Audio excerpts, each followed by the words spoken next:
Good afternoon from Washington, D.C. Thank you all for being here with us.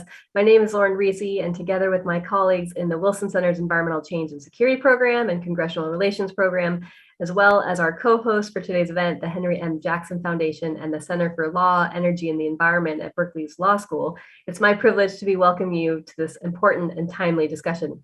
For those of you joining the Wilson Center for the first time, a quick word about where you're tuning into. The Wilson Center is a think tank based in Washington, D.C., mandated by Congress to bridge policy, practice, and research. The center is home to about 15 programs that focus on different regions or topics. The program I direct, ECSP, is focused on connecting the intersection of environment, climate, health, and security issues to foreign policy and international development. We also have an incredible network of scholars and residents and global fellows, and I want to take a minute to recognize one of those scholars, Ruth Greenspan Bell, for her leadership in helping to shape today's event. Our goal today is to share lessons learned from U.S. state-led efforts to address climate change and how those lessons could inform federal-level initiatives. In many ways, climate change is pushing the bounds of traditional decision-making, and in that boundary pushing, subnational actors like U.S. states, private industry, NGOs, and civil society provide a kind of laboratory for innovative thinking and partnerships for climate response. Leveraging those lessons to inform federal and multilateral efforts is going to be key to global progress on climate. So we're really pleased today to welcome a truly expert panel of speakers who have long been at the forefront of climate action in their respective states. In just a minute, I'll hand the floor to Katy Terry, Executive Director of the Henry M. Jackson Foundation. When Katy joined the Jackson Foundation in 2020, she took responsibility for the foundation's strategic planning and implementation of its programs and mission, which I hope she'll tell you a bit about. The Wilson Center has enjoyed a long history of working with the Jackson Foundation, and under Katy's leadership, it's been encouraging to see how impactful the foundation continues to be. It's one that punches way above its weight as a partner that brings not just resources to bear, but its own intellectual heft. After Katy has set the stage for the panel, Louise Bedsworth will take the reins to moderate the discussion. Louise is Executive Director at the Center for Law, Energy, and the Environment, or CLE, where she also serves as a Senior Advisor to the California-China Climate Institute. Prior to joining CLE, Louise spent nearly a decade working for the state of California, most recently as the Executive Director of the Strategic Growth Council. Louise and her colleagues, Ted Lamb and Ken Alex, are intellectual powerhouses on the topic of today's discussion and have been invaluable partners on this shared effort. Thank you again to our partners and panelists for being with us today. With that, I'll hand it over to you, Katy, to set the stage for our panel. Thank you. Great. Thank you so much, Lauren. As Lauren said, I'm Katy Terry from the Henry M. Jackson Foundation, and we're really pleased to partner on this event with the Wilson Center and Berkeley's CLE. Through previous partnerships with the Wilson Center, we've explored the impacts of climate change on human rights, on sustainable development, and on national security. And we really appreciate the Wilson Center's vision and their leadership on climate. The Henry M. Jackson Foundation is a values-based nonprofit located in Seattle that works with others who are committed to combating climate change, upholding human rights, and encouraging public service. For nearly 40 years, the Jackson Foundation has been working in these areas, built on the example of Senator Jackson. Protecting the environment was one of Senator Jackson's key legacies. And Senator Jackson valued working across the aisle, getting the right information to make decisions, convening and listening to experts. He sought out scientific and academic knowledge and incorporated the best thinking of the day into policymaking. Using these principles, the foundation is focused on what the senator surely would have seen as the greatest threat today, climate change. States have acted to fill the gaps created by the absence of federal level climate legislation. And we hope by highlighting successes at the state level, we can build momentum for climate work on the federal level. It's been exciting to be in Washington State, where we have seen fact-based long-term thinking. Recent legislation has incorporated lessons learned from our neighboring states in areas such as the Climate Commitment Act, a comprehensive greenhouse gas reduction program. And we've seen innovation with policies such as the Clean Buildings Bill, a first in the nation program that requires large commercial building owners to address energy efficiency in their existing buildings. We all know that we must act now on climate. There's much to learn and do, and we hope today's conversation spurs us all to further action. Thank you, and with that, I'll turn it over to Louise. Great. Thank you so much. And thank you everyone for joining us. Lauren and Katy, it's been wonderful to work with you all both on this event. We're really looking forward to today's conversation. We're very lucky to be joined by experts from 3 states who are really leading the way in addressing climate change. And so I will introduce the 3 of them, and then we'll jump into some questions amongst ourselves and then open it up for some audience Q&A. The first of our panelists is Matthew Botill. Matt is the chief of the Industrial Strategies Division at the California Air Resources Board. And that division is responsible for designing and implementing several of the state's climate change programs, including the state's scoping plan, the cap and trade program, and the low carbon fuel standard. Mr. Botill also serves as the agency's policy lead for natural and working lands, including the relationship and role of natural working lands in meeting carbon neutrality goals. So thank you for joining us, Matt. Next up, we have Becky Kelly, and Becky Kelly is a senior policy advisor on climate issues to Washington Governor Jay Inslee. In that role, she has led the governor's efforts to pass the groundbreaking climate legislation in 2021, including the Climate Commitment Act and the Clean Fuel Standard. Becky is the former president of the Washington Environmental Council and led that organization's climate and clean energy policy efforts, as well as many other environmental advocacy campaigns and coalitions in a variety of roles over the past 2 decades. And then finally, we're joined by Harry Vorhoff from the state of Louisiana. Harry is the deputy director of the Office of Coastal Activities in the Office of Louisiana Governor John Bel Edwards. The office develops and implements policies, plans, and programs relative to the protection and restoration of Louisiana's coastal resources and the flood protection communities. Previously, Harry was an assistant attorney general in the office of the Louisiana Attorney General. So thank you all so much for joining us. Really looking forward to learning from each of you and your experience. So first off, I think we'll start just to ground the conversation, to give each of you a few minutes to share with everybody a little bit about the status of activities in your state. We know that every state's path looks different. Approach to addressing climate includes a variety of executive, legislative, and incentive actions. There's a lot of different obstacles and opportunities. So we'll be digging into those over the next hour or so, but was wondering if we could start with a quick overview of where you are. So maybe we'll start with California. And Matt, you all recently released a draft of your scoping plan, which is one of the first plans to show how to reach a carbon neutrality target. And so I was wondering if you could start giving us an update on where California is and how all of that work is going.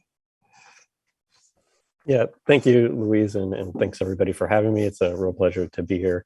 So as Louise mentioned, we recently released our climate change scoping plan, and this is our long-term planning document that we produce every 5 years on how we're going to address climate change and greenhouse gas emissions in California. And for the first time, we are putting forward a plan that looks at achieving carbon neutrality by no later than 2045.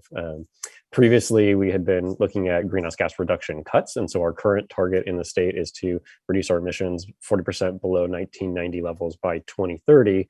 And that was our 2017 scoping plan. That was the target identified in statute, and that we put forward programs, regulations, incentives to achieve. And now, as we go to update the scoping plan and we have a draft out that we released just last month, we are looking even further into the future, now looking to 2045, looking to how can we achieve carbon neutrality for California. And the science tells us we need to do it. We need to do this because we have worsening drought in California. Everybody sees the news about the wildfires that come through, the lengthening extreme wildfire events that are happening throughout California and throughout the West. And the policies and the energy change that can happen to get to carbon neutrality, they are here, and we are able to move forward on those. And so for the state, what we're now looking at is how do we both reduce our fossil fuel emissions or energy emissions and find alternative energy sources to meet our energy needs, while also looking at our emissions from natural and working lands and the potential for natural and working lands to sequester carbon in California and achieve carbon neutrality by mid-century, where we're no longer contributing to the increasing concentration of greenhouse gases into the atmosphere. Not an easy task, but what we're finding through our planning exercise is that it's doable. The technology is here, the policies are here. We need to accelerate the implementation of our programs and of our infrastructure and alternative energy sources and of our natural working land solutions. But it is achievable, and it's achievable and will bring significant public health benefits and economic benefits to the state. And so the scoping plan that we released just last month provides a lot of detail about the strategies to get to carbon neutrality, the public health benefits, particularly on the air quality side, as we cut combustion emissions drastically in the state, and the alternative energy sources that we can use to get there. So really excited to be at this point here as we look at really what is the end game for California for climate, and that is being carbon neutral. Great, thank you. It's really exciting to see that coming together. Becky, I wonder if you could share with us a little bit more about where Washington is with the recently passed Climate Commitment Act. What are you all working on, and how have you gotten to where you are? Thank you. I'm so pleased to be with you. Thank you all for being here. And I'm excited to hear from my colleagues from California and Louisiana as well. So just to orient you a little bit for the rest of this conversation to kind of what our journey has been in Washington, it's been a long one. We still have a ways to go, but we've made major progress over the last few years. And I will say that persistence is definitely a theme in our state and in our journey. We initially set greenhouse gas emission limits in statute in 2008. And then that was followed by many years of pushing, executive orders, legislative attempts. We had a couple of attempts in Washington at putting a price on carbon pollution at the ballot. My boss, Governor Inslee, was elected in 2012. And the governor making this issue a priority for the last decade has made a difference. Advocacy community, key legislators have just kept pushing, creating a sense of inevitability, and culminating over the last several years in some really big pieces getting across the finish line, or in some ways it feels like the starting line.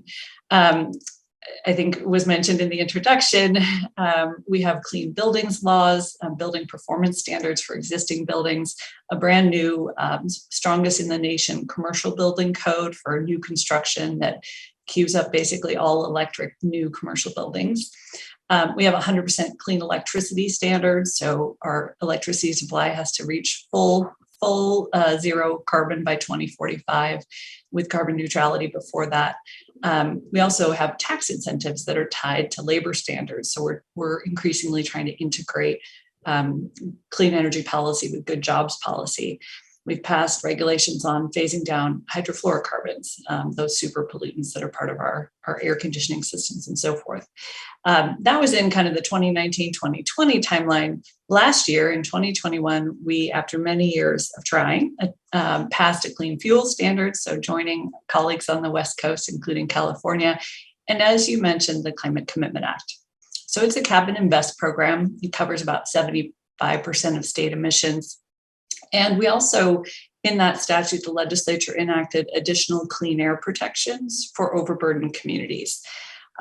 This program is going through rulemaking now and is set to launch on January 1st. So that is very exciting. The Clean Fuel Standard is set to launch on January 1st as well of 2023. Importantly, last year, we also passed a Healthy Environment for All Act, which works to embed environmental justice in state decision-making in more integrated ways. So that's coming alongside our climate and clean energy policies. This year, our legislative session has concluded.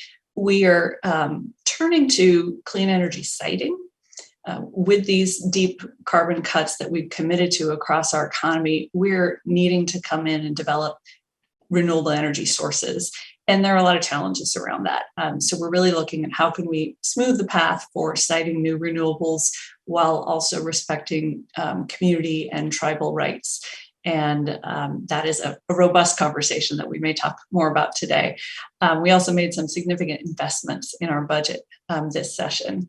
And so looking ahead, we have a combination of, we've got a whole lot on the books, and we need to, similar probably, certainly to California, we need to really focus on successful implementation and making it work.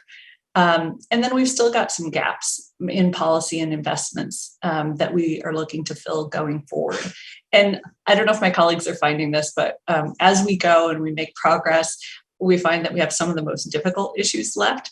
How do we accelerate the turnover of our existing stock of gas-powered vehicles? How do we decarbonize our existing building stocks, including accelerating the transition off of natural gas? We're looking at land use planning. We're growing as a state, and unfortunately, really, I think we're probably going to see even accelerated growth, possibly climate refugees coming from other parts of the country. So we need land use planning that supports lower carbon, transit-oriented development. And then we're looking at industrial decarbonization. So everything from food processing to pulp and paper to steel and aluminum. And how do we increase the demand for low carbon building materials and create a market pressure for industrial processes to become cleaner. So we've got a lot on the books. We've made a lot of progress. We have some really hard work ahead, and excited to have this conversation today. I will say we are always learning from other states, because it's comforting to talk to colleagues because we're facing a lot of the same challenges at the same time. Great, thank you. Yes, that's a lot for us to dig into from both of you. And then finally, Harry, Louisiana sort of just released your first climate action plan. So could you tell us a little bit more about how you got there and what it looks like for you going forward? Yes, well, thank you, Louise, and very excited to be part of this conversation. As you mentioned, so Louisiana is newer to the climate mitigation scene, certainly than my colleagues in Washington and California, but we're excited, and we're really looking to rapidly catch up. And so in January 31st, earlier this year, the state approved, or the governor's climate task force approved unanimously our first ever climate action plan that looks at putting Louisiana on a path to net zero by 2050, which we're very excited about. It was a long time coming. Louisiana has long been in the space of climate adaptation planning with our coastal master plan, which is a 50-year, $50 billion coastal master plan that looks at restoring our coastal wetlands and ecosystems, which unfortunately we've lost over 2,000 square miles over the last 80 years, and are expecting to lose another 2,000 square miles if we do nothing over the next 50 years.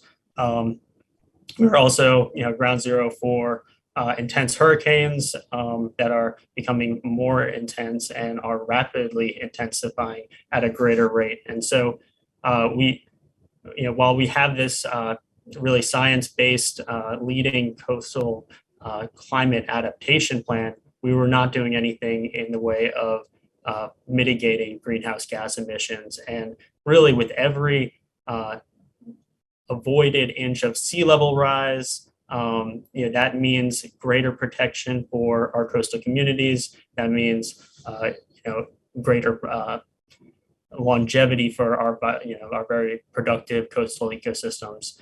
And so Governor John Bel Edwards in 2020 signed an executive order creating a task force made up of state government, academia, industry, and community groups and environmental NGOs to come up with this balanced suite of policies and strategies to get us on that net zero path. And it was a 15-month planning process. We had 49 public meetings over that period. We really wanted to make sure we were inviting the public and as many stakeholders into the process. So we had 10 committees and advisory groups with over 150 stakeholders and experts. We had several rounds of public comment period to really, from the very start to draw on proposals from the public of, what do you want to see in this plan? Because, the way to get buy-in on the implementation side is to make sure that we are engaging as many people and they feel heard, that their ideas are considered and kind of synthesized into what became the state's first climate action plan. The first, I think the only climate action plan in the Gulf South still to date. And so we're really excited about that. And now we're looking into, implementation of that plan. And, we are currently auditing our existing authorities, under the governor's administration. We are also using this climate action plan as our playbook for going after, federal funds, the IIJA, infrastructure law funds that we're really, looking at as just it's a generational opportunity in and of itself. And then to, we know that the Biden administration wants, climate infused in all of its proposals. And so we are, the timing works out very well where we now are armed with this climate action plan that we can point to that can guide all of our applications for those competitive dollars. Great. Well, thank you all. It is really exciting to see so much work happening. One thing I wonder if you guys could quickly touch on is you all, talked a little bit about a different mix of regulatory tools, incentive tools, and in California and Washington, made some market-based tools. I wonder if you could talk a little bit about that mix that you're employing, just to give a better sense. Maybe Matt, I'll start with you, and we can go through the order again. Yeah, thank you. No, I think really there is a kind of all of the above approach that's being deployed in California.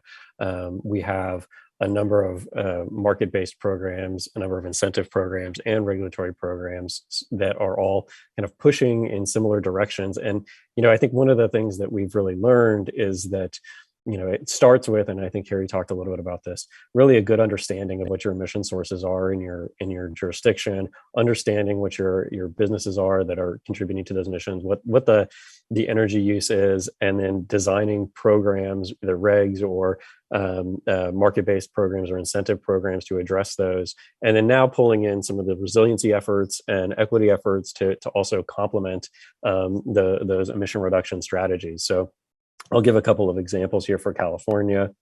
Just today, our board is actually hearing updates to our advanced clean cars regulation, which is encouraging the adoption and the development of zero emission vehicles. The governor in 2020 issued an executive order calling for 100% of our light duty vehicle sales to be zero emission by 2035. And so we've reflected that objective in our long-term climate planning. And then now we're also reflecting that objective in our regulations. And those regulatory efforts will push auto manufacturers to produce increasing percentages of zero emission vehicles so that we can increase the sales of zero emission vehicles in California. It's both a regulatory and a market-based approach that has been successful.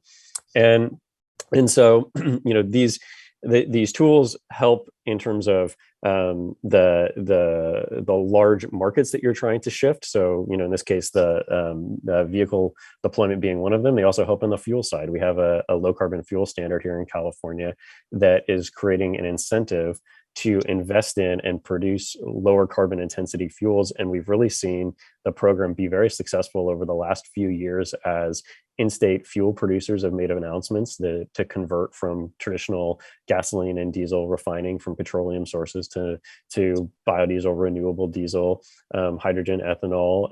They're bringing alternative fuels to market because we have an incentive program in the form of the low carbon fuel standard that is providing funding and is also attracting investment from the private sector into these fuel production facilities to be able to deliver them into California.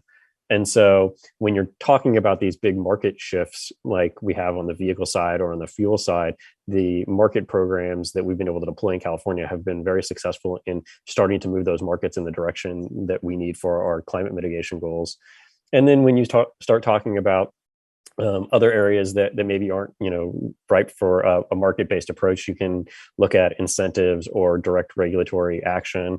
We do things as narrow as regulate the switchgear used in electricity transmission for the sulfur hexafluoride emissions, and we don't need a market for SF6 emissions. We just need to regulate those two alternatives. And so we look at what is the emission source, what's the scope of the industry, can we direct regulate it, what's the cost associated with it and the benefits, or should we go and deploy an incentive or a market-based approach. We found the incentives are also really valuable. The governor in the 2-year climate budget that he's released over the last 2 fiscal years, over $30 billion towards investments in climate and resiliency efforts here in California. And those really are, transformative levels of investments for the state that will also attract private capital, but can be used to meet some of those objectives that maybe aren't well suited for regulation or for market-based programs. I don't think we're going to be able to regulate the state's forests. So we pay through state investments and incentives for improved forest management. We also make investments in affordable housing near transit to spur additional housing development in California. And so these types of investments that can come through the state budget are also very complementary to our overall regulatory and market-based program approaches that we have in California. So when I say it's all the above, it really is. And I'll stop because we have so many programs we could talk about these for hours. But back to you, Louise.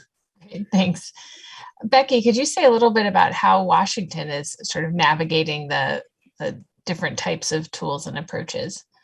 Yeah, Matt did a terrific job and stole my line, but it's a good one, which is all of the above. And for so many reasons, I think it's a combination of sort of policy and psychology and politics and societal reasons. The benefit of market-based programs in being able to provide often flexibility and kind of an outcome-based approach, but a lot of space for innovation and markets to find the best solutions. There's a lot to be said for that. We're seeing that with, as Matt said, both our Cap and Invest program and the Clean Fuel Standard.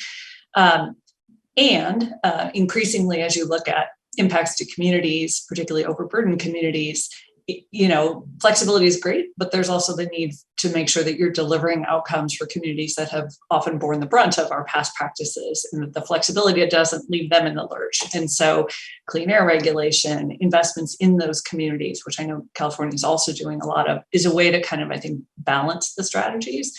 And then I would say investments overall, I think we're at a moment with this whole topic where it can all be kind of esoteric, and these market-based programs are pretty complex, and they're not something our voters are generally interacting with. But folks are trying to figure out how they can get a heat pump in their house and have, at least in the Northwest, we haven't traditionally had air conditioning, but our summers are getting hotter and smokier. And people are looking for solutions, but they can't always access them. Even middle-class folks can't necessarily access them. Same for electric vehicles. Setting aside supply chain issues and accessibility issues, just folks being able to afford them. So I think we are also at a moment in this evolution of this issue where we need to, more and more people want to access these solutions that are going to make their lives better. And government, through our climate programs and our budgets, has an important role to play in helping folks access that and see themselves in this lower carbon future. So all of the above, kind of balancing the tools, and there is a lot to be said for letting folks, giving people the place to get to, and then letting them innovate and find creative solutions to get there. I'm super impressed with the development that is happening in the business sector, just bringing forward new solutions every day. Mm-hmm.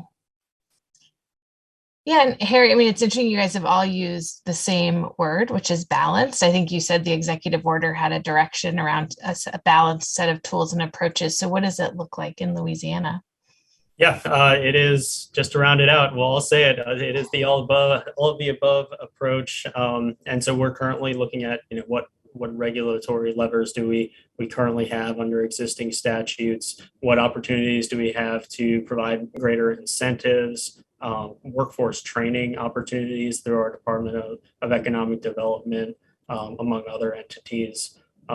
We do also, while we identify a renewable or clean portfolio standard, it is one way to reduce emissions from utilities, but we also identify using green tariffs as another opportunity for our state's Public Service Commission to consider. They have open dockets right now looking at green tariffs that would allow primarily our industrial users to pay more if they want to have a lower footprint or deploy or utilize renewables. And so we're in a lot of ways we're looking to how do we we allow, a greater pace of renewable power generation, in terms of deployment.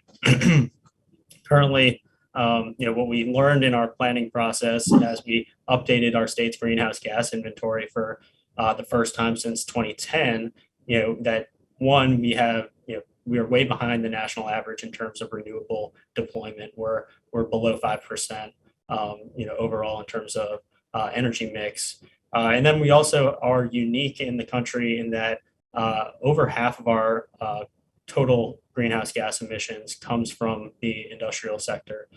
Over 2/3 direct emissions, plus they account for about 40% of our electric utility emissions. And so, we really focused on industry and trying to figure out what is that standard, how do we comprehensively look to reduce emissions. And that's, kind of an all of the above approach in and of itself, looking at,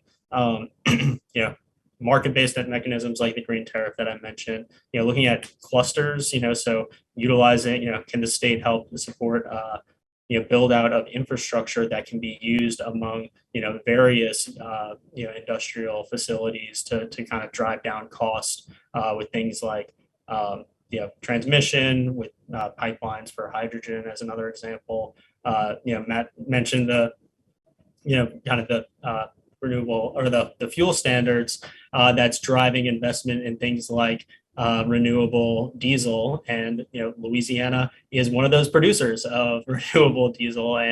And so, I think that's another component of, it is really leaning into the economic development side of addressing climate change. And that, if, as a traditional oil and gas state, if we don't continue to innovate, and, we are a traditional oil and gas state, but we're an energy state at the end, the bottom line, and we want to continue to be an energy state. And so really leaning into that and trying to, figure out how do we as the state help foster, an environment of investment, for, yes, we have those renewable diesel, refineries, but you generally can't purchase that in Louisiana. It's all, shipped out to California and Washington where it's used. And so, again, I think that sharing and identifying and highlighting the economic development opportunity is something that I think really is appreciated and kind of well accepted kind of in kind of business communities and political communities in Louisiana. Great, thank you. And I don't know, Matt, looked like you might have something to follow up on there. Yeah, no, I kind of want to reiterate here what Harry is saying. I think this is spot on.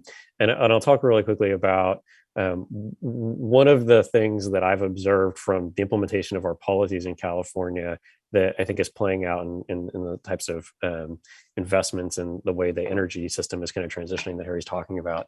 When we deploy market-based programs or incentive-based programs in California, we start to see people coming to us with ideas for new energy sources, for reducing the carbon intensity of either the electricity or the fuels that they deliver, or for energy efficiency. The innovation starts to come up, and it starts to come to us as regulators, which is a really unique and great thing to see, because if we're just regulating a specific area, people are tended to not bring those ideas for fear of additional regs. But when you build a market program, you start to see that innovation really bubble up, and then the innovators start pushing the programs to accelerate their deployment. And so this comes in the place of whether it's trying to accelerate things like renewable diesel deployment, or landfill gas capture across the U.S., or dairies and capturing their methane for biomethane, or really expanding the deployment of renewable electricity to support energy production, or carbon capture and sequestration. All kinds of technological innovation that we're going to need, or that we do need to reduce our greenhouse gas emissions. It starts to really bubble up, and it's not just happening in California, it's happening across the country. And so it's really great to see those kind of mindset shift from just being, maybe an oil and gas producer to being like an energy producer that's looking at innovating and reducing their overall greenhouse gas emissions. See it in California companies and see it from others across the US too, as these programs start to expand. Great. Thank you. One thing, I think it would be great to hear also as you start talking about shifts in industry and in business, and you guys have also touched on just public engagement generally. One thing I did want to dig in a little deeper on are some of the equity considerations. And maybe I'll start with you, Becky, because you mentioned a number of efforts, and I know Matt, California has a lot going on in this space too, but Harry in Louisiana, you've got disparate impacts, both from climate change, but also from, decades of pollution in all of our states. And so, I don't know, Becky, can you say a little bit about how Washington is integrating, you mentioned air protection and air quality into your climate efforts, but also integrating environmental justice more generally?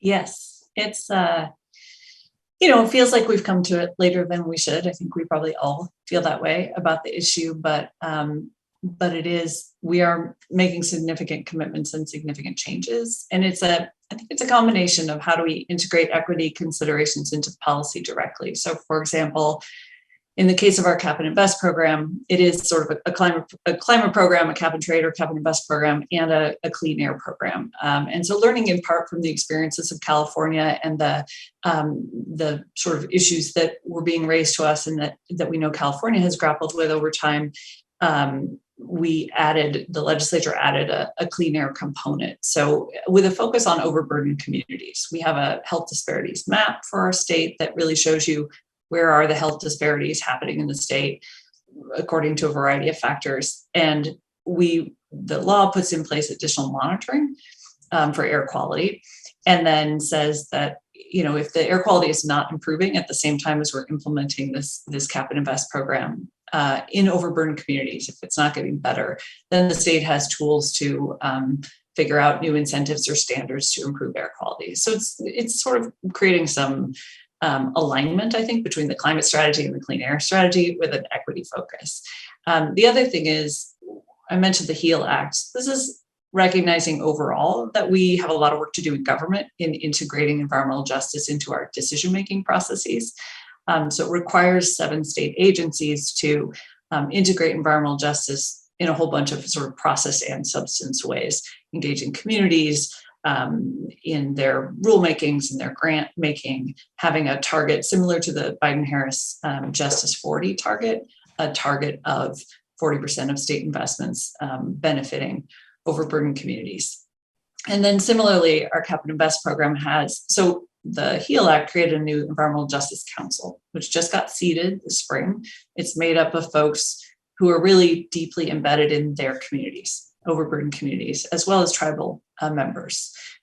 Tribes are a major player and part of our communities in Washington and part of our state. So that council, in the context of our Cap and Invest law, is actually charged with advising on the design of the program, advising on where the revenues are spent, and evaluating it, seeing if it's actually meeting its environmental justice goals. Also, the Cap and Invest program, similar to California, a little bit different, calls for 35% of revenues to be spent to benefit overburdened communities with a goal of 40%, trying to reach that Justice 40 target. And then we added in a 10% goal for tribally supported or sponsored projects. So roughly half, at least, of our revenues, and I know that's about what California has been tracking as well, should be benefiting these communities who haven't seen these, who've gotten the short end of the stick, both with climate impacts, pollution impacts, energy price increases, all of the things, and really putting them in the front of the line for the benefits. So I think it's a combination of policy, having a target, 35% at least will benefit this community, 10% will benefit this community. It's very important to have that statutory framework. But equally, or maybe more importantly, I think, is the engaging those communities in the decision making. And it's a combination, I think, of having those communities be part of the design of the program. And we have a tremendous amount to learn from them about the solutions that their communities need. Not even to learn from them. Really, they are the ones who know the solutions their communities need. And when we bring them into the decision-making room, we get better outcomes. They get better outcomes. The whole state gets better outcomes. So those are some of the tools and some of the concepts that we're working with. It's messy. I think it's probably pretty unsatisfying for folks at times. It probably feels like too little, too late. So I don't want to paint a like happy face on it, but we are making some fundamental shifts. We are beginning a transformation that I think over generations will leave us all in a much better place. Great. Thank you. There's a lot there, and that's a lot of what I worked on when I was with the state of California as well. And I'm curious, and Matt, I'll come back to you because I know obviously California has been working in this space for a while as well.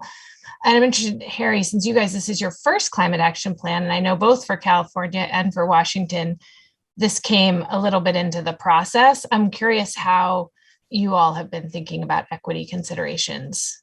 Yeah, well, I think Becky made some very salient points, and we are newer to not only climate mitigation planning, but also grappling with environmental justice and climate justice. We were able to, since we're a little bit of a late mover, able to kind of learn from how other states, did kind of grappled with equity in their planning process, and really heard loud and clear how it is not only not satisfying, but it is not effective if you are just doing an equity review at the end, just sort of a stamp of approval, or having a siloed kind of equity advisory group. And while we did have an equity advisory group where they were really brought in from the very beginning to help craft policies on the front end, and help also provide that feedback of what are those actions and strategies that are score higher on equity. I mean, and that's where renewables, a lot of the natural working lands opportunities, the built environment, those kind of policies were really seen as everybody really generally supports those. And then we heard loud and clear that there's a lot of skepticism and concern about things like carbon capture, which is particularly considered for industrial emissions and those hard to abate emissions, which, as I mentioned earlier, Louisiana has a significant amount of those. So we are still grappling, and I think that's kind of how it's a conversation that's going to continue to need to happen. And I think that what we can try to do as the state is to provide as much science-based information and and kind of try to disseminate some of that information. Also, tweaking programs. We heard how a grant program is much more accessible than a loan program, in terms of energy efficiency, and as just an example, and not just focusing on the large industrial emissions, but also looking at homes and buildings that can, if we focus on there, while the greenhouse gas mitigation impact is relatively small given our overall emissions profile, they can have significant benefits for folks who are energy burdened, find it hard to afford their energy bills. And so we're looking at pulling in some of our post-disaster CDGB, community development block grant funding, so as these communities that have been rocked by hurricanes over the particular over the last couple of years, which has been two very, very active hurricane seasons, that they're able to rebuild in a way that's more energy efficient, that it kind of is more sustainable, not only in a from avoiding additional flooding in the future, but also mitigating against climate change. Great, thanks. And I don't know, Matt, do you want to say a little bit about how California has been working, through environmental justice and equity issues? And I know there's a lot there, so you can hit a high point if you'd like. Yeah, I will. And I do think that Becky and Harry really did a great job of describing it. And I will kind of summarize that to say that it comes into play because you need to think about and work with communities and environmental justice advocacy and organizations and representatives in almost every layer of the decision-making process for your programs.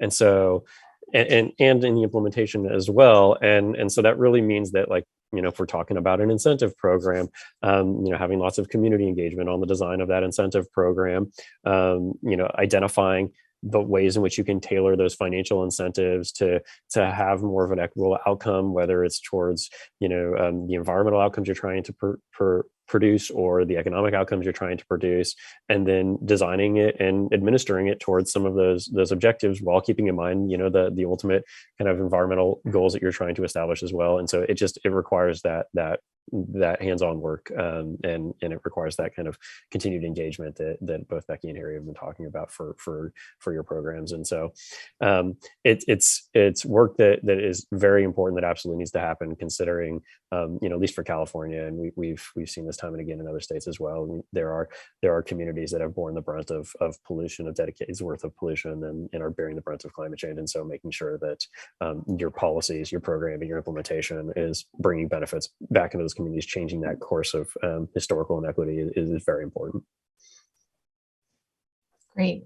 Thank you all. And then I think this also leads into just a larger question around sort of public engagement, but also how to work across different political perspectives when it comes to climate change. Ultimately, we all know to get the level of action that we need at a national scale, we're going to have to figure out ways to build some bridges and make some connections. And so, and even in a state like California, which I think most people just sort of think it's all, liberal, progressive, like pro-climate policy. It's not a monolith, right? There's a lot of distinctions. We have, there's a lot of different regions. And so I'd love to hear from each of you how you've navigated some of, built some of those political bridges and sort of brought in different perspectives. And maybe, Harry, I'll start with you. You mentioned already Louisiana is an oil and gas state. And, that pivot to an energy state, how has that come about? Is everyone bought into that, or how are you trying to bring everybody along to that idea?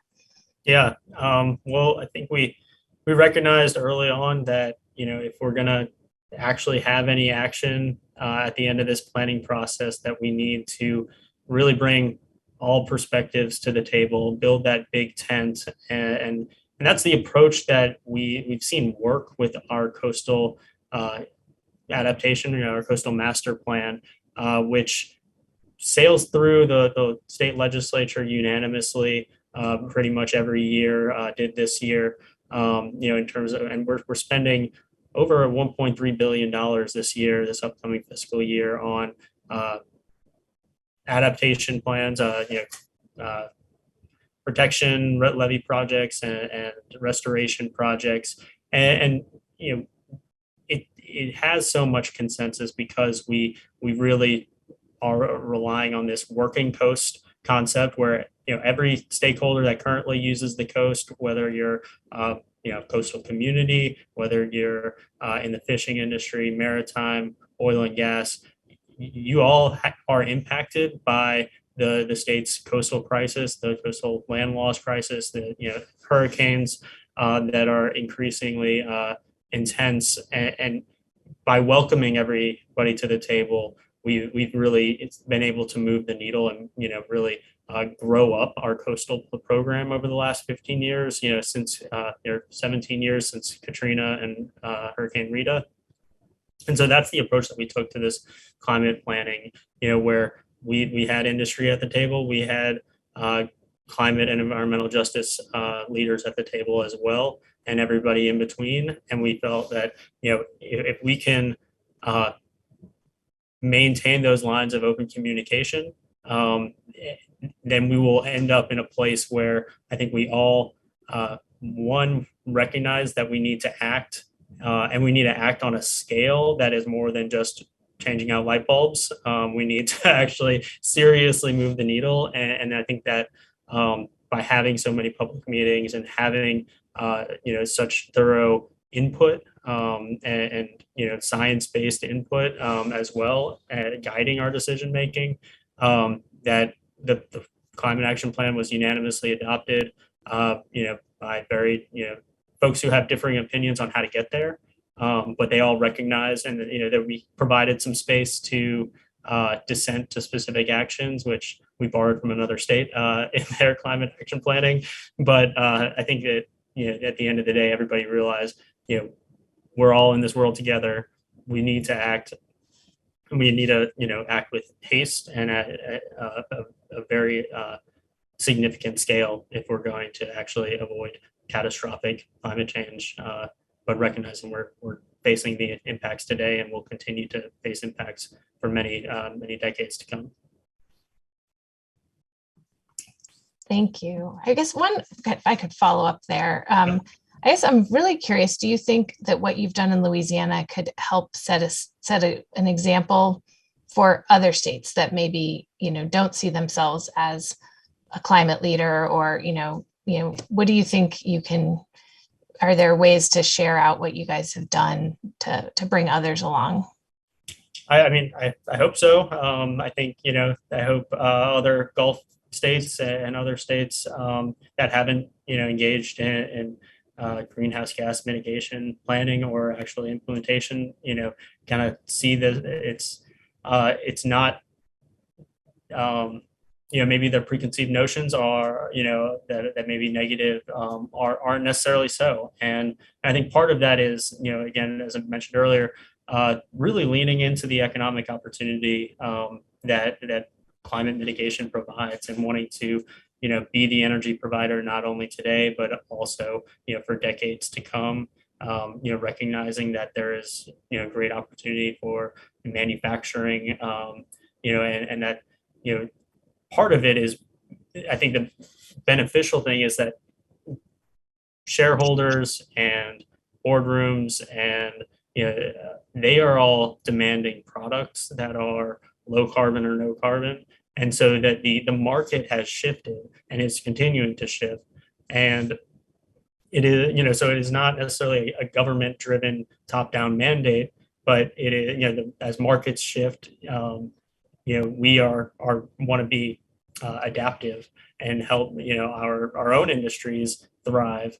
But I will recognize that part of that shifting of the market is due to other states like California and Washington, or the European Union with its trading system. So I recognize it's both, but I think that the leaning into the economic opportunity, offshore wind is a great example that has just captured the imagination of so many people in South Louisiana that are traditionally in oil and gas, but they are offshore energy providers, and see the opportunity there. If you can, fabricate an oil rig, you can fabricate an offshore wind turbine or platform. And so I think recognizing, trying to draw on those existing skills and transfer them over to low or no carbon technologies or industries is something that we're also leaning into. And I know, this is, again, like I said, a challenge everywhere. I wonder, Matt, could you share a little bit about how in California you guys have worked across different political perspectives? Yeah, thanks, Louise. And I think it's easy to kind of paint California with a broad brush, but it is a big state, and it's a very diverse state. And we are an oil and gas producer. We're also the #1 dairy producer in the country. We have significant ag exports. We've got large swaths of rural communities that have done that have things like timber harvesting as well. And so there are lots of people and a huge diversity of businesses that are happening in California, and different perspectives on how to deploy the strategies that we need. And kind of to build on Harry's point, the design of programs and the transition of individual sectors needs to take into account the different perspectives that we have, different businesses that we have in California. So, as an example, we've been working on how do we include natural working land strategies to achieve carbon neutrality. There's soil carbon sequestration and climate smart agricultural practices that you can deploy that will help reduce our nitrous oxide emissions from fertilizer. They'll help sequester carbon in our soils and our croplands. Being a huge agricultural producer in the state, there's an opportunity for us here. And so, one of the strategies that we've deployed as a state is to start with education and technical assistance and financial assistance to help build up the knowledge base of deploying healthy soils and climate smart ag practices for our agricultural community in California. And, the way in which ag producers learn and adjust their practices is different than an oil and gas producer, right? Your grower may be learning from the person next to him, or from his local co-op, or from the resource conservation district, and learning to change kind of agricultural production practices based on what he or she is learning from their colleagues. Whereas the oil and gas producer, army of consultants, and is looking for long-term certainty and mass production, and wants to understand what the market will look like for their products. And so having a different kind of approach for each of the diversity of organizations and businesses and emission sources in the state is really important. On the piece that we were talking about in terms of being an economic driver, when we're looking at our carbon neutrality objectives for California, we are trying to identify what is the energy system and what does the emission system look like long term. And what we do know is we are going to need a significant increase in renewable energy build out. I think our last estimate was we need to triple the pace of solar, wind, geothermal deployment if we're going to hit our electricity needs and hit our 100% zero emission electricity goals. And that's going to require significant amounts of innovation, labor, construction. So, there is going to be a huge economic driver from those activities that will also become an opportunity for a transition of employment from one sector to another. And so we're looking at how the build out and accelerating that build out will really support kind of those economic drivers for the state. So just a couple of examples that I felt like really highlighted some of the points that Harry was making in terms of the opportunities that this transition really provides. So. Thank you. And I don't know, Becky, do you want to speak a little bit to how you've tackled this in Washington? Yeah, it's kind of the biggest question, which is how do you bridge the gaps, the divides, finding that federally, obviously. And there's no one answer. I agree with everything Harry and Matt said. I feel like, having started relatively earlier, the reason I said persistence at the top of this conversation is it sounds like a very unsophisticated strategy, but to some extent, just keeping at it, being proactive, bringing forward a lot of things is a little bit more like policymaking tactician part of it, because Harry and Matt covered so much of it well. But we have a lot of things in the mix. We bring a lot of things forward because we need a lot of things. And when you have a lot of balls in play, like, you have more opportunities in the policymaking context to get some things across the line when windows open, and they do. Something interesting that happened last year is it's a long, complicated story. I won't try to cover entirely here, but we were having a conversation about a new transportation revenue package. Big deal for the state. How are we going to fund the next phase of how we fund, how we produce our transportation infrastructure for Washington? And ultimately, that conversation about providing cap and trade revenues for clean transportation and some significant infrastructure needs helped unlock this major new policy. And it took a couple of years. Actually, there were some poison pills and some weird mechanics, but ultimately the fact that we really needed to invest in transportation infrastructure, we really needed to deal with climate pollution, and we had been pushing bills and ballot measures for a decade plus, and it felt inevitable. People said, okay, we got to do both these things. Let's connect the dots across the aisle. Actually, barely, but we got sort of moderate Democrats who wouldn't otherwise have been on board with the Climate Commitment Act to get there because of the transportation connection. So, some of it is, there's all the like really good, deep societal work. And then there's also the kind of, sausage making in our state capitals about looking for the opportunities and keeping a strong push on.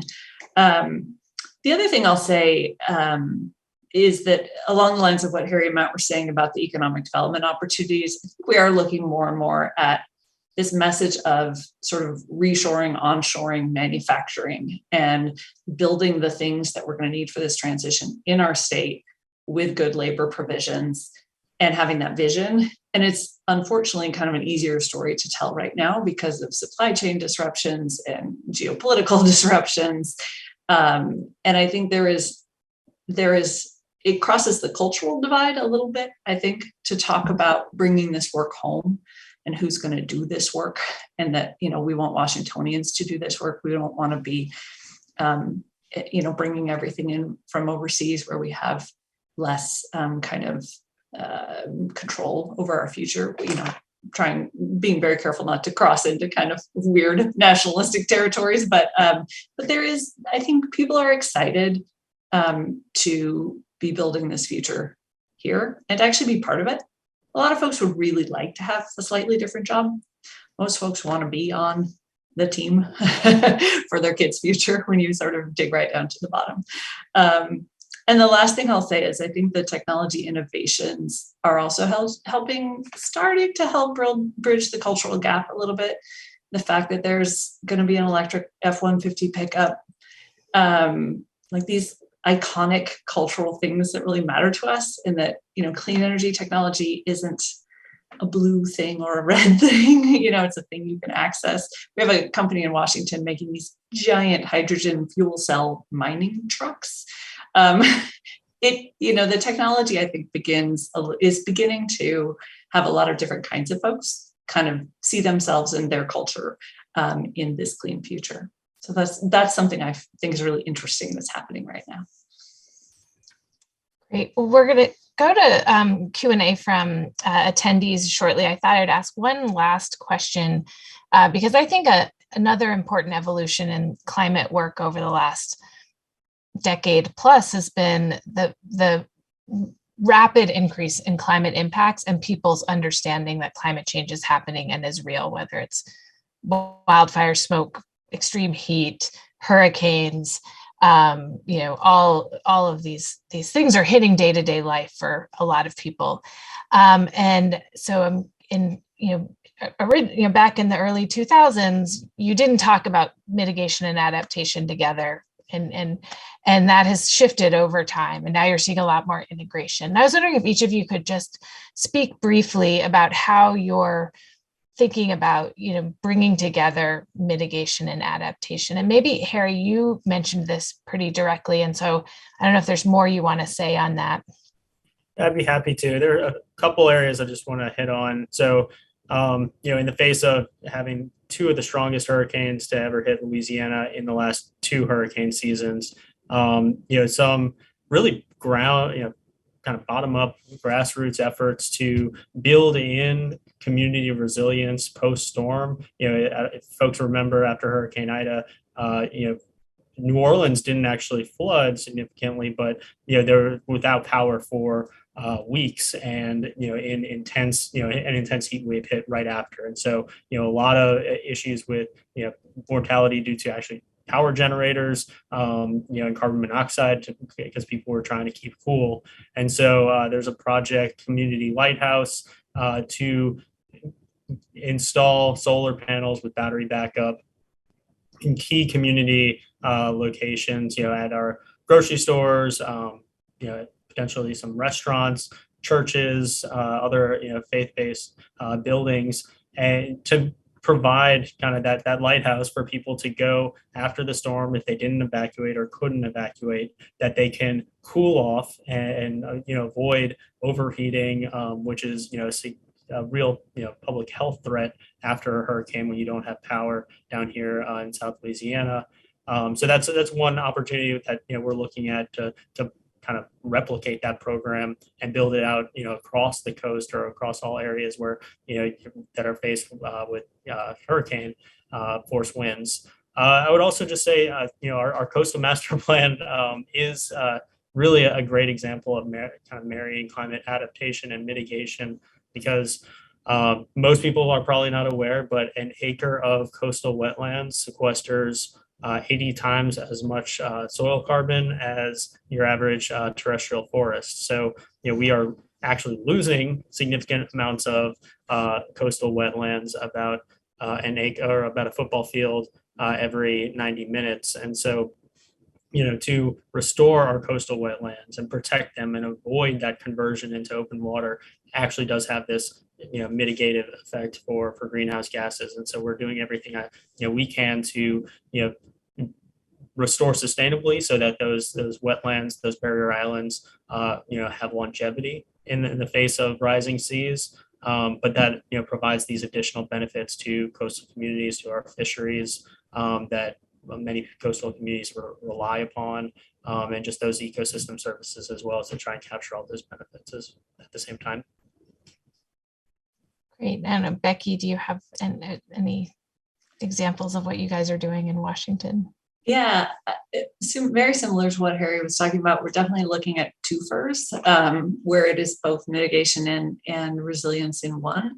And it's the example you gave is something that we did in Washington as well last session, which is funding the combination of community-based solar. So, for multifamily housing or publicly owned buildings, libraries, community centers, but adding storage. There's been a focus in the past on the solar panels, but not the battery backup.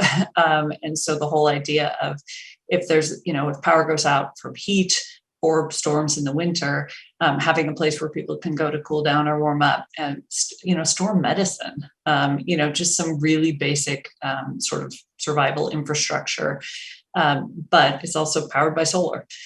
So looking at that, and then we're the evergreen state where half of our state is forested. And we are certainly finding, as I think California is as well, the combination of, managing forests, doing forest health treatments, trying to get them into better shape to be able to resist fire, but also looking at improved forest management that stores more carbon. Also, for us, salmon is a big part of our culture. It's a big part of our legal responsibility to our tribes, and better managed forests actually moderate water supply and actually put more, keep and put more water into the streams during low water periods. So it's, forests, I think in Washington are kind of a 10 for if we do it right in terms of avoiding emissions, ecosystem health and ecosystem services, safety for people, and then still producing wood products and jobs. So we're definitely seeing these solutions as integrated now. Matt, I know a lot of that strikes a chord with California, but is there more you'd like to say about some of the integrated work that's happening? I think Becky said it really well with respect to, the impacts that we're seeing in climate change, particularly in the forest sector, and the opportunities that we have to address some of those impacts. I'll kind of pull it back to, we started here on climate mitigation and the importance of climate mitigation, and, what we're showing through the scoping plan work that we've done, in the past, but also this most recent one that we put out, is that by addressing climate change and mitigating and reducing emissions, we will also have significant health benefits and health cost savings and economic benefits. And so I'll give an example where this ties back to both mitigation and resiliency. We looked at what would the carbon benefits be of doing significantly more forest management activity in California going forward. And, we basically came to the conclusion, and we have lots of data, and I can give all of that, but basically came to the conclusion that we kind of have a choice here. We can go and we can do additional forest management. We can reduce the potential intensity and frequency of wildfires going forward. And we can have with it the opportunities for some additional carbon storage, wood products industries, reduced wildfire emissions, and health benefits from reduced fire emissions. Or we can choose to not do those things, and the state's forest will probably end up in a somewhat similar place, but we'll have lots more wildfire emissions. We'll have lots more adverse health impacts. We'll have, destroyed properties, lives lost from fires. And so, this is one of those things where, we have these choices about the actions that we take as states and the long-term benefits that will accrue from those, and they'll come in the form of additional resiliency benefits, additional health outcomes and benefits, and we'll also be addressing our greenhouse gas emission issues along the way. And so, there really are these just very clear and, convincing and tangible benefits from taking these actions as the more and more we look into this stuff. Great. Well, thank you. With that, I'm going to turn it over. We have a number of questions that have been coming in, so I will go through those and then we'll save a few minutes at the end for a little wrap up. I think the first question comes from Philip Lindsay, who asked whether any of you are using climate assemblies. And it says, is the goal to involve as many citizens as possible in any policy approach? Public meetings, unfortunately, don't do enough to educate the non-climate activated public. So I think this gets at a little bit, sort of, are any of you using a tool, climate assemblies? But then, your goals around public and citizen involvement in policy decisions. I don't know if anyone wants to take this one. Maybe I'll just add just real briefly. So not climate assembly idea per se, but what I have seen over the last couple of years, and we're doing this now, we have seen a pretty big uptick in the engagement in our programs because of the additional platforms that we have at our disposal now. So we're doing more hybrid meetings, we're doing in-person meetings, we're doing more remote meetings. And so that's been good from my perspective to bring more people into the conversation. It doesn't supplant the need to go and have a community meeting and talk to community representatives face to face. And I missed that part, and we're getting back to that this summer, which I'm excited about. And so, coming from this, having done this work for a long time, I can say that there's always more engagement you can do, but the tools that have been rolled out that we've been utilizing over the last couple of years, I think have really helped. And Becky, I saw you come off mute as well. Mostly to say that I feel like it's an area where we're still trying to figure out how do we engage kind of average folks. And our Environmental Justice Council, I think, is going to help us do that with overburdened communities. And because we have people who are really deeply embedded in their communities who are saying, okay, I'm here, you've got me here, use me. I will be a bridge. I will help you think through new strategies for engaging my communities. But I don't know that we do it terribly well overall, other than I will say, similar to Matt, so extraordinarily, we have had our last 2 legislative sessions entirely online. So whereas people used to have to drive to, a spot in Western Washington to testify, there is now online testimony and comments that can be made. And in some ways that has kind of democratized people's ability to directly engage.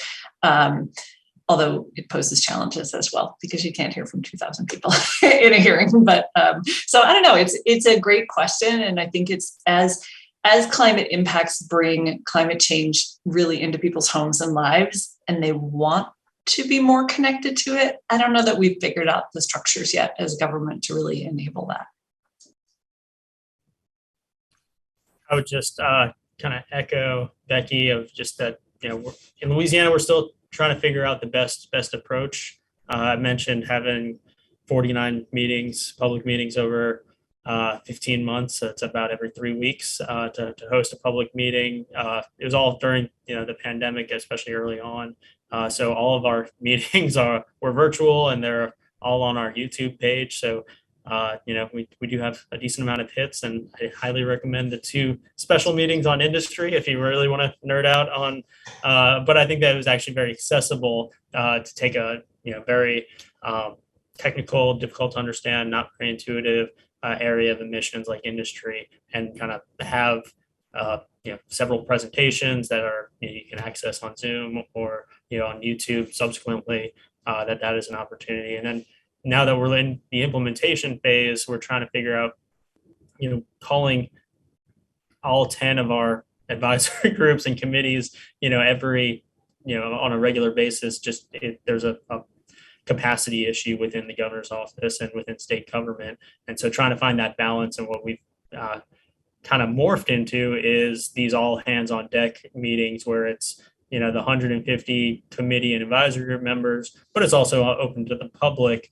And, this sort of hybrid, it's kind of, is it a public hearing? Is it a public meeting? Is it a workshop? It's a little bit of all of those things, but to try to bring in people as much as possible. And then, so maybe I don't know if that, I'm not too familiar with the assembly approach, but I don't know if that has some commonalities there. But then, also just trying to be thoughtful about holding your meetings at different times of the day or different weekdays versus weekends, and then relying, I think as Becky mentioned on, those partners, non-governmental partners that can be the bridge and help, convert those, 150 stakeholders that are going to all your meetings and really deputize them, or have them serve as ambassadors of your climate efforts. I think it is just critical. Something we're very thoughtful about as Governor Edwards's term is he's term limited and only has about a year and a half left in office. And so, not knowing who the next governor will be, we want to make sure that there's enough support, from, the ground up to make sure that folks are demanding climate action and, are taking ownership themselves. Great, thank you. So I'm going to pull a couple of threads from a few questions here that touch on a few things you all have spoken about, and I'll sort of combine them and then we can divvy them up. First is the bazillion-dollar question of creative solutions to increase the supply of sustainable, affordable housing, given the opposition to housing supply. And I would add to that the high cost of housing construction. This is, of course, especially important for California and Washington. But I think it goes along with, and Becky, you said this at the beginning, the hard to do things, right? So we've got the challenging topics ahead of us. And one of those is, how do we accelerate retirement of vehicles? How do we get internal combustion vehicles out? How do you pry people away from their gas stoves? I mean, you hear that from a lot of people. So some of these, I think, all fall into this area that really touches on a lot of day-to-day, one sort of basic needs, housing, and then personal behavior and activities, and ways that you all are trying to tackle those. So maybe Becky, I'll start with you, because you did specifically call out land use and these challenging topics. Maybe we can just go through this quickly so we have time to get to a few more questions. So take this really hard topic and just be really quick. Well, remember when I raised it, I said that these were the things that we were turning to next, and they're really hard. So I'm going to admit I don't have a lot of answers. I do think, we're working on housing policy, middle housing, infill housing. We simply have to build more housing. We have to build it relatively quickly, and we have to build it in places that are already partly built out. And we're looking at tools for that. And some of that is just going to be regulatory, and it's a slog. That's a real fight. So I have more questions than answers in that space. On the accelerating the transition, I do think, we're again trying to figure that out, but I think some of it is cultural. Microsoft has a big, base in Washington, big headquarters here. They've just redeveloped a campus. They've been kind of highlighting that their chefs were really unhappy about going from gas stoves to induction electric stoves. And then they started loving them. And so, Microsoft is sort of using their platform to tell the story of this, but that's nice if you're Microsoft. What if you, are an average middle-class consumer? So I think a lot of this is going to come down to really smart, painstaking consumer level deployment of our cap and invest funds, of federal dollars, of things that, other sort of tools that we probably haven't found yet. But I think we're starting to see a cultural shift. I think people are wanting the new shiny things, and now we have to make it possible for them to access them. And then you get into supply chain and, rare earth minerals and a whole bunch of complicated things, but we won't go there. And I don't know, Matt, if you want to say anything about what California is doing in the sort of housing and land use space. Happy to. I feel like I should actually put Louise on the spot. She just keeps calling on us. This was her former assignment. So I'll touch on it just real briefly. I'm not gonna sit here and say that California is the shining example of how to do this right. We have our own challenges here with respect to housing supply, land use, and transportation. Transportation is our biggest source of emissions in California, biggest single source. I think Harry mentioned in the industrial side on Louisiana, but for California, almost 50% of our greenhouse gas emissions come from our transportation sector, and we've got long driving distances. We've got 40 million vehicles in the state. We're moving those vehicles to zero emission, but we're also trying to institute smart land use policies that will also reduce the distances vehicles travel, the emissions associated with them. And we're, right now at the state level, the the focus has been, on incentives. The legislature has moved on a number of bills around housing policy. I won't touch those, but at least at the administration level, we've been deploying incentives to focus on affordable housing deployment. I think it's about $1 billion in the last round of budget appropriations for things like infill and transit-oriented developments and housing, affordable housing that supports lower greenhouse gas intensive modes of travel. And so the state has been putting investments in that space, but we are behind. We had goals. We have goals in California to reduce our greenhouse gas emissions from our transportation choices, and we've largely flatlined. And some of the VMT in the state has continued. Vehicle miles traveled has continued to grow, and so this is a big challenge for California. And I'm hopeful that, in the next few years, you'll continue to see more land use changes as local governments adjust their approach, as you start to see more increases in advocacy around construction of transit-oriented and affordable housing in communities, and less opposition. So I'm optimistic about the future, but this has historically been a huge challenge for the state. Louise, do you want to add anything? I feel like I have to call on you on this one.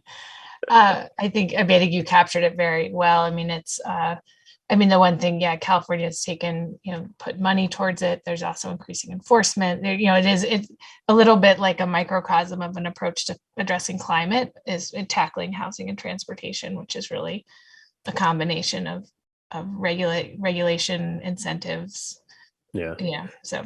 Can I add to that? Like, one of the big challenges, and I don't know if Becky mentioned this or not, but the transit system over the last couple of years has been just decimated, and so trying to make sure that we're continuing to support the utilization of transit in the state through both funding, but also through the efficient land use choices is also a big thing that as we climb out of the pandemic, as travel patterns return back to their pre-pandemic levels, we got to deploy zero emission vehicles, but we also have to support expanded transit and micromobility access so that we can get people out of their vehicles, and the state's moving forward on those things as well. So.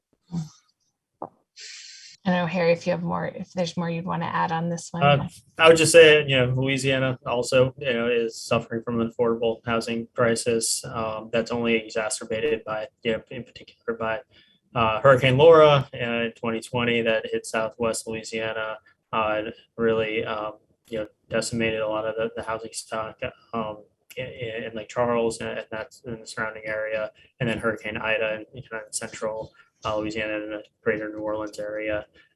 So that, there is some level of infill that needs to take place, due to basically replacing these storm damaged homes. And there's still infill that it needs to happen from going all the way back to from Hurricane Katrina, where we didn't have a very kind of planned out recovery plan, and it was sort of this jack-o'-lantern approach where some people moved back, others didn't, and some rebuilt and some didn't. So we have we're still grappling from, or kind of recovering from that lack of planning and that sort of organic recovery. I will say, just in thinking about some of our rural communities, because a lot of Louisiana is very rural and it is heavily forested, that we're particularly excited about some of the broadband opportunities in, with the bipartisan infrastructure law, and that, so many benefits that broadband can provide to those communities and those folks. But it also, reduces the, miles, traveled, vehicle miles traveled, potentially, in order for them to connect with people, to learn, to go, so there's, I think we're just very excited. There's a lot of rural Louisiana that is desperately needs that additional connectivity, and that it was kind of made even more apparent with the pandemic. And so we're really eyeing that and trying to be as competitive as we can to garner more investment in that space as well. Great.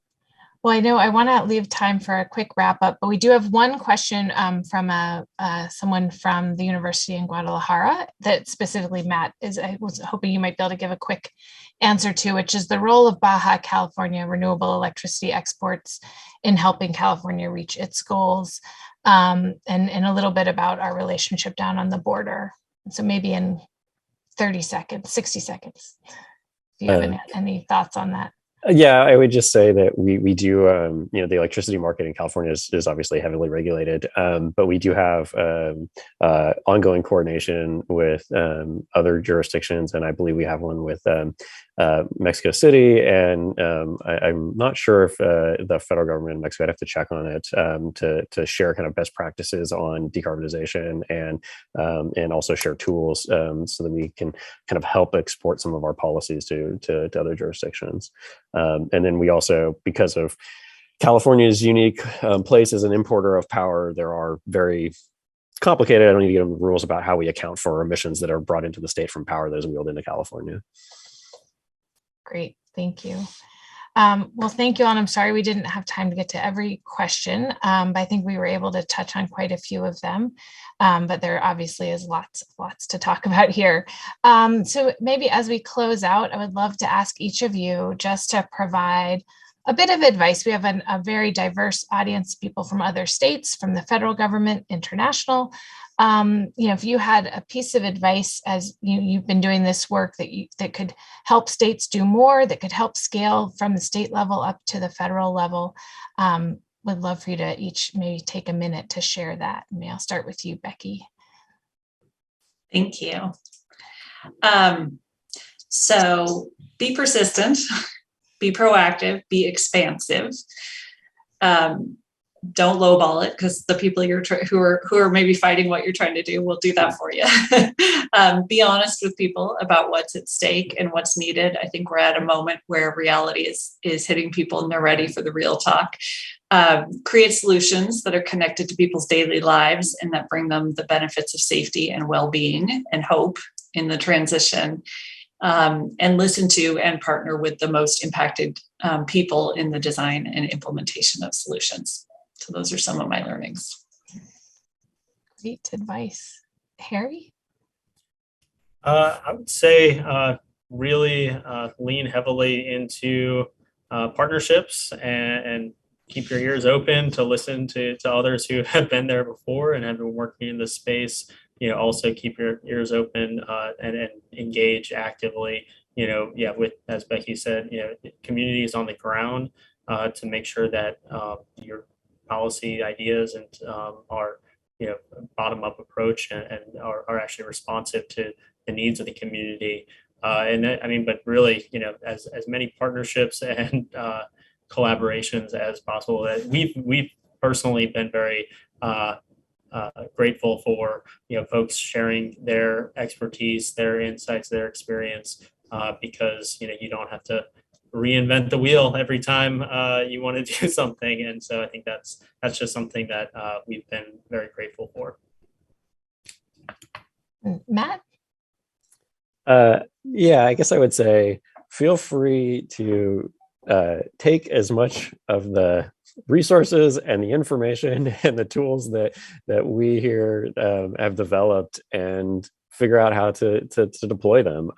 You don't have to say they're from California, because I know it's going to create a bunch of backlash, but you can at least take the ideas, take the tools and all of the technical work, and if you bring it a layer deeper to what Becky and Harry are saying about individual kind of outcomes for industries, for sectors, for, the connecting it back to what people want to see.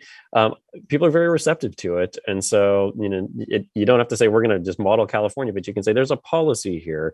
We want to really support our healthy forests, or we really want to see, an increase in, renewable diesel deployment because we've got lots of diesel trucks, or we want to see electric vehicles increase through infrastructure investments or affordable housing. Like, there are policies that can be learned from and deployed that provide real benefits beyond just climate mitigation that in my experience, people are very receptive and supportive of. And so, use those.